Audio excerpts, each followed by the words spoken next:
오늘 출애굽기 26장의 말씀을 통하여서 감추인 보석이라는 제목으로 말씀을 나누겠습니다. 출애굽기 25장에서부터 성막에 대해서 하나님께서 말씀하시는데요. 25장에서는 어제 말씀드린 것처럼 먼저 법궤에 대해서 어떻게 또 만들어야 될 것인지 말씀하시고, 그리고 두 번째로 진설병상 떡상을 하나님께서 말씀하셨다라고 어제 이야기 드렸습니다. 그리고 25장의 이제 마지막 부분을 보면 7 금촛대에 대해서 이야기합니다. 그래서 우리가 회막이라고 부르는 성막에서 또 그 제사장만 들어갈 수 있는 성소와 지성소, 지성소에 법궤가 들어가고, 그리고 성소에는 진설병상이라고 하는 떡상, 그리고 또 남쪽에는 금촛대, 그리고 서쪽에는 지성소와 성소를 가르는 커튼이 있는 휘장이 있는 바로 그 앞에 이제 분향단이 들어갑니다. 그런데 이 분향단은요, 성막의 설계도를 이야기할 때 맨 뒤쪽에서 이야기를 하고 있습니다. 그리고 오늘 우리가 읽은 26장 말씀은 이제 성소, 지성소와 성소의 이제 벽이라고 할 수 있겠죠. 널판을 총 48개를 통해서 이 성소의 벽을 세우고 그 위에 이제 덮개를 4겹으로 내리는 만드는 그러한 내용들을 오늘 설명해 주고 있습니다. 성소의 벽을 구성하는 이제 널판과 덮개에 대한 설명인데요. 성소의 제일 먼저 높이는 약 4.5m 정도 됩니다. 10규빗이라고 했거든요. 그래서 10규빗이 여기 손끝에서부터 여기 팔, 여기 꿈치까지예요. 그래서 보통 이걸 한 45cm, 46cm 정도 잡는데요. 성소의 그 높이가, 널판의 높이가 4.5m 정도 되기 때문에 외부에서, 그러니까 성막, 회막 바깥에서 성막을 보게 되면 울타리의 높이가 5규빗, 2.25m 정도 되기 때문에 그 안에서 무슨 일을 하는지 볼 수가 없어요. 그런데 바깥에서 봤을 때 뭐가 보이냐면 지성소와 성소가 있는 성소의 높이가 4.5m까지 올라가기 때문에 그게 보이겠죠. 그래서 하나님께서 성소 안에 거하시고, 하나님께서 우리와 함께하고 계시고, 하나님께서 우리 이스라엘 백성의 한 중심에 계시는구나, 이것을 백성들이 알 수가 있는 것이죠. 이제 그런데요, 이 널판의 4.5m, 그리고 이제 가로하고 세로를 보면요, 지성소와 성소의 이 길이는 30규빗입니다.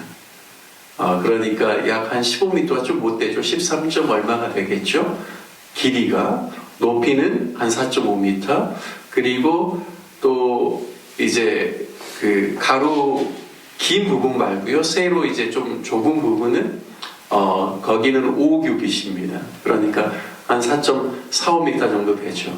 그래서 성소와 지성소가 어떻게 이루어졌냐면, 죄송합니다. 10규빗. 어떻게 되어 있냐면, 지성소가 가로 10, 세로 10, 높이 10, 이렇게 정육면체로 되어 있습니다. 그리고 성소는요, 20규빗에 10규빗에 높이 10규빗, 이렇게 이제 육면체라고 해야 되나요? 이렇게 되는 것이죠. 그래서 거기에 이제 널판이 총 48개가 들어갑니다. 그래서 30규빗이 있는 쪽에 20개가 널판으로 이렇게 붙여져서 이제 구성이 되고요. 그리고 또 아래쪽, 그러니까 남쪽과 북쪽에는 각각 널판이 20개씩 40개가 들어가고요. 동쪽이 문 쪽이에요. 성소도. 성막 전체의 문도 어디가 나와 있죠? 회막 문도 동쪽에 있어요. 그래서 회막은 세로가 100규빗, 그러니까 거의 45m죠. 그리고 동쪽에 있는 짧은 부분이 50규빗, 22.5m 정도 됩니다.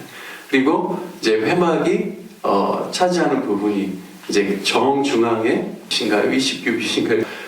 동쪽이 문이에요. 그래서 회막문도 동쪽에 있고요. 제사장이 성소에 들어갈 때도 동쪽에 이제 문이 있습니다. 그래서 우리가 생각하는 그런 문이 아니라 그냥 커튼으로 이렇게 내려져 있는 거죠. 것이죠.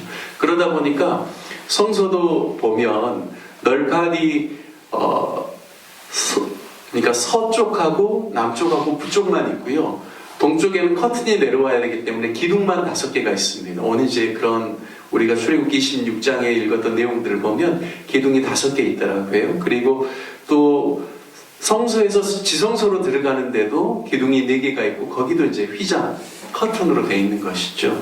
이제 그렇게 구성이 되어 있습니다. 그리고 이제 지붕이라고 할 수 있는 지붕은 판으로 되어 있는 게 아니라요. 덮개로 올려져 있습니다. 그래서 그 덮개의 종류가 4가지가 나와요. 첫 번째 덮개가 무엇인가? 청색, 자색, 홍색, 가늘게 꼰 배실로 만든 덮개예요. 그리고 거기에 이제 그룹들, 천사들이죠. 그게 수를 놓았다라고 이야기합니다. 그래서 왜 청색, 자색, 홍색, 가늘게 꼰 배실인가에 대한 좀 의미를 살펴볼 필요가 있어요. 성막 전체 회막문 동쪽에 있는 회막문도요, 커튼으로 되어 있는데 이 휘장에 동일하게 4가지 종류의 실이 쓰입니다. 청색, 장색, 홍색, 배실이 쓰는 거죠. 그래서 먼저 배실을 이야기하면 배실은 흰색 실이죠. 그렇기 때문에 이 흰색의 의미가 있고 그 다음에 자색, 그리고 홍색, 청색의 각각의 의미가 있습니다. 먼저는요, 흰색은 순결과 거룩을 상징하죠. 그래서 주님께서 이 땅에 성육신하셔서 오셨지만 그분은 죄가 없으시고 순결하고 또 정결하고 거룩하신 분이심을 이렇게 표현해주고 있습니다. 오실 메시아에 대한 예표이죠. 그리고 이제 청색실은요, 청색은 또 하늘을 의미하기도 하고, 그래서 오실 메시아의 신성을 의미합니다. 하늘에서부터 우리에게로 오시는 그 참 하나님의 성품이죠. 그리고 자색은요, 예수님께서 십자가에서 못 박힐 때 로마 병적이 자색 홍포를 입혔다고 했죠. 그 자색은 무엇이냐면 왕을 상징해요. 그래서 주님께서는 오실 메시아는 우리의 왕이시라는 것을 의미하죠. 그리고 홍색실은요, 홍색은 피를 연상합니다. 그래서 오실 메시아께서 우리를 위해서 십자가에서 피를 흘려주실 것에 대한 그런 예표가 있습니다. 그래서 이 4가지 색깔로 이 첫 번째 휘장을 만듭니다. 그래서 그 휘장이요, 동서남북면을 다 덮고, 특별히 이 휘장은 약 한 규빗 정도가 그 지면에서부터 약간 떠 있습니다.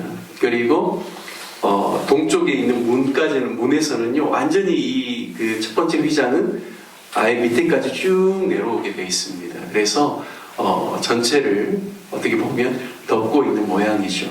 그리고 이제 두 번째 휘장은요, 염소 털로 짠 이제 그런 휘장입니다. 그래서 이 염소 털은 보온성이 강하죠. 그래서 이 광야에서 낮에는 굉장히 덥고 밤에는 또 기온이 확 떨어지기 때문에 추위와 더위를 이렇게 막아주는 기능을 바로 이 염소 털이 합니다. 그래서 제 성경을 또 연구하는 학자들의 이야기는 두 번째 이 염소 털의 의미는 무엇인가? 하나님께서 당신의 백성들을 온전하게 보호하시고 또 하나님 안에 거할 때 우리가 인생을 살아가는 광야와 같은 그런 거친 그런 모든 기후와 환경으로부터 참된 하나님으로부터 오는 보호를 받을 수 있다, 이렇게도 해석을 합니다. 그리고 이제 세 번째 덮개는요, 이 양 가죽에 붉은 물을 들인 그런 가죽을 그 이제 덮개, 세 번째 덮개로 씌우게 합니다. 우리가 그냥 쉽게 연상할 수 있죠. 바로 순양의 가죽에 붉은 물을 들였다라는 것은 메시아께서 유월절 어린 양으로 오셔서 우리를 위해서 십자가에 죽으실 것에 대한 그런 의미들이 그 안에 담겨 있다고 볼 수 있습니다. 그리고 이제 마지막 덮개가 뭐냐면요, 해달의 가죽입니다. 가죽 덮개예요. 그래서 해달의 가죽이라고 했을 때는 이 바다의 표범이라고 할 수 있을까요? 그러다 보니까 색깔이 어떤 색일까요? 되게 검정색 비슷한 그런 느낌의 색이겠죠. 그래서 이 4.5m 되는 높이에 그 마지막 덮개가 해달의 가죽이 덮여 있기 때문에 외부에서 볼 때는 이 검정색 주로 보이겠죠. 참 이렇게 저는 이제 이 부분 묵상을 하면서 그런 생각을 좀 해보게 됐어요. 사람들의 육안으로 보기에는 검정색 천이 두껍게 둘려져 있는 지성소와 성소를 이렇게 보게 되는 거예요. 그러니까 겉모습을 보기에는 별로 그렇게 아름답거나 화려하게 보이지 않겠죠.